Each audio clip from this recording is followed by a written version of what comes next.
Hello everyone and welcome back to the Common Sense Crypto channel. As with you always, this is Rich doing another video today on XRP.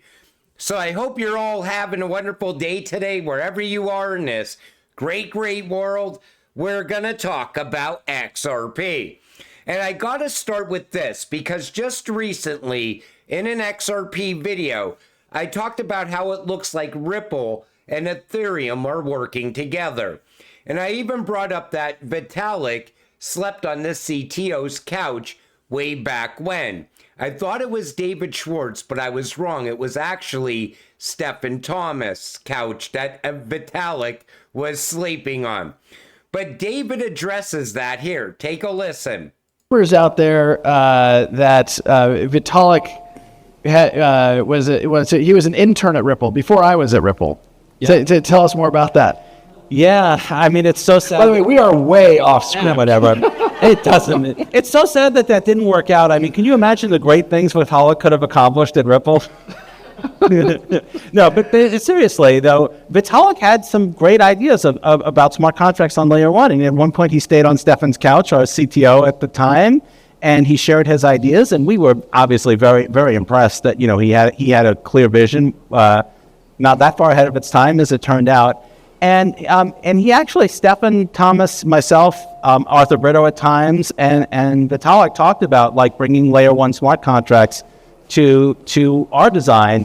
And interestingly enough, there were a variety of reasons why we didn't grab onto that idea back then. I guess you could argue we're a little late to the party talking about that now. But I think, you know, it would have been, it's an interesting counterfactual to imagine if Vitalik had persuaded Stefan, Arthur, and I to build smart contracts into layer one on the XRP ledger in the early days. But I think what we were concerned with is that it would, and you can see this with Ethereum, that it causes the transaction fees to go up and it reduces the transactions per second, and it does have costs. And obviously you can argue about, you know, obviously there's benefits as well. So that's why they never brought smart contracts to the XRP ledger early on. And we all know about the gas fees on Ethereum. But it was nice to see David clear that up. Look behind the curtain and you will see that the SEC appeal is nothing but noise. Boom. So a lot of people keep arguing and saying RLUSD will kill XRP. That's going to be the death of XRP. But it's not true. XRP is an auto bridge asset. An integral aspect of Ripple's stablecoin is the readiness to use XRP as an auto bridge asset. XRP will serve as the intermediary for stablecoin transactions across multiple fiat and digital currencies. This functionality aligns with Ripple's broader vision of facilitating fast, low-cost, cross-border payments by bridging the gap between traditional finance and decentralized finance. Well, like I've been telling you all along, XRP is going to be moving Ripple's new RLUSD stablecoin. It's going to bring value to XRP. Not that much competition. That's why we launched Ripple Custody. You will never buy USDC directly from Circle. You must obtain it from a DEX or CEX. Same with RLUSD. That's why I kept telling you, that's the only place you're going to be able to get RLUSD. Maybe you sell some XRP into RLUSD. But you're not going to be buying RLUSD as an investment. It's never going to go above $1. But take a listen to what David says here. A stablecoin is an example of that. But we're seeing a bunch of other examples around that. And so I think one of the things that has surprised me the most in the last few years is seeing Larry Fink, the CEO of BlackRock, publicly, this is one of the largest asset managers on the planet, publicly lean into his belief around tokenization of real world assets as a profound opportunity. And as some of you guys know, and I think certainly David and I spent time talking about, we've had a bunch of announcements on this front. Open Eden most recently doing the tokenization of U.S. Treasuries. I think Ripple may or may not have yet publicly announced we're actually going to allocate and buy about $10 million worth of Open Eden U.S. Treasuries, which will be kind of the on-chain version, if you will. But also, one of the things we announced at our last Apex, our developer conference, was a relationship with Archax, and I think he's on stage later today. Is that right? Do you know that? No, I'm not sure. All right. I think I'm supposed to give a plug around that. But I'm curious, any other surprises from you on real-world assets, either why it's taken long or why it's happening quickly? What's your thoughts? I think the biggest surprise for me is how quickly the major players seem to feel that this would be inevitable. So it's inevitable. It's going to happen. We are going to see tokenized assets come to the XRP ledger. And even Brad pointed out that that's why BlackRock is getting involved in this space. They're not here to promote Bitcoin. They're here to get involved with tokenization because that's the future in this space. So much value is going to come from tokenized assets. Here's the second clip here. They went from crypto's all a bunch of scams and it's never going to threaten TradFi to starting to see that lean in. Yeah, we see polls where these institutional players believe that this is definitely going to happen. And the interesting thing about that is that means that they need to establish defensible positions. And I think that kind of segues interestingly into our play in custody with the acquisition of Medico to put ourselves in a position to, people who issue real world assets, they're not going to all want to build their own platforms and management and all that. I think that's super important. When you think about where Ripple's strategy is, how do we continue to help propel and support the XRP infrastructure? Custody is, in my opinion, something super important, not just for the XRPL, but for the industry overall. And if you believe that real world assets are going to be supported at scale, you need better and more robust and more flexible custody solutions, frankly, also at lower cost. Yeah. A lot of the players in the custody business, in my opinion, in the ecosystem today, some of the leading custody players are pretty expensive. And they don't have a lot of competition. They don't have a lot of competition. And so I think there's an opportunity, and again, one of the reasons why Ripple custody, and we've actually seen great traction both with the biggest of the big. I think we publicly announced HSBC is a customer there as well. So think about it like this. Not only is Ripple cutting down the cost in cross-border payments, they're also going to cut down the cost of custody on real-world assets. That's what's going to really set Ripple apart from the rest. Fincy connects business networks using Swift, SEPA, and Ripple XRP. People downplay SEPA, but that's massive. Everybody's so focused on Swift, but SEPA is also going to bring a lot of value to XRP. And you see right here, the service ledger leverages the liquidity already available in XRP via the cross-border payments network, allowing firms to make international payments without having to pre-fund their accounts or set up banking relationships in each country where payments are processed. It's been used by fintech firms, including Tranglo, an Asian payments hub, and Fincy, a European-based international money transfer provider. Fincy is also going to bring a ton of value to XRP over time. But I wanted to point that out because everybody looks at SWIFT, but they don't look at SEPA at all. And that's dealing with 36 countries. World Gold Council embraces blockchain for tokenized assets in new pilot. And again, tokenized gold is going to change everything in this space. Imagine moving gold in a matter of 3 to 5 seconds. And now we're going to see that amp up because the World Gold Council is now on board. So they're going to push for this to happen even quicker now. It all starts out with a handful of companies, and then they start to see the value in tokenization.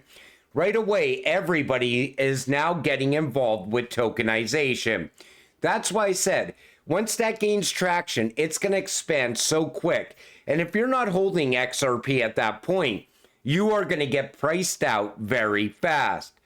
Everything will simultaneously rise. We are in an everything bull market. Since the Fed cut rates, crypto, stocks, and precious metals have shown a strong correlation. All asset classes are now heavily influenced by central bank monetary policies, which directly impact global liquidity.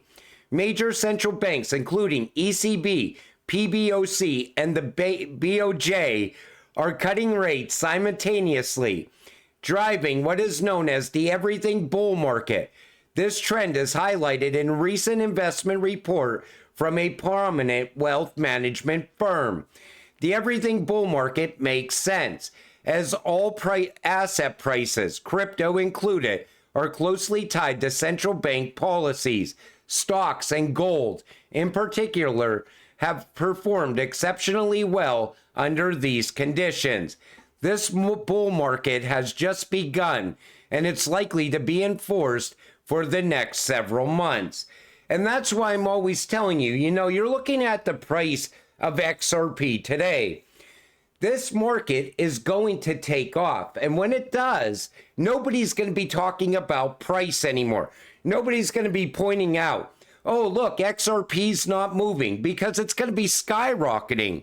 And everybody that hated on XRP is going to have it. That's what happens inside of crypto. Just remember, RLUSD isn't going anywhere until a stablecoin bill passes through the Senate. I believe there will be a very bitter fight to push it through because the US has no CBDC. They are going to push stablecoin regulations here in the United States very soon because they got to catch up with the rest of the world. And a stablecoin is a CBDC. All it is a CBDC is a stablecoin issued by the government. Now, everybody keeps saying, oh, nobody's going to want to use a CBDC. You will when you have no other choice. Take a listen to Whitney Webb, what she says here about cyber attacks. The cyber attack seems like a very possible scenario because it's a way for the banks to absolve themselves of any role in a financial crisis. It's an easy way to consolidate banks so that only systemically important ones survive the hack. And it could also potentially be a very effective means of onboarding people onto this new digital currency paradigm. So, for example, let's say this cyber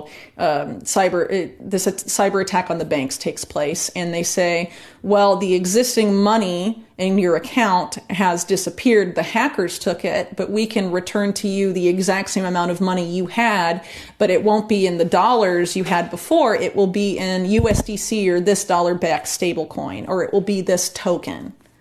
So you can get an equivalent amount of money back, right, from the money that was stolen from you, but it has to be this new money. It has to be part of this new system. And that makes sense. And that actually goes in line with ICE 9. Think about it. They freeze the entire financial system. And this is the way they will consolidate the banks as well. And that's also part of the Great Reset, because it's easier to onboard a handful of banks to a CBDC. So the cyber attack happens and your money's gone.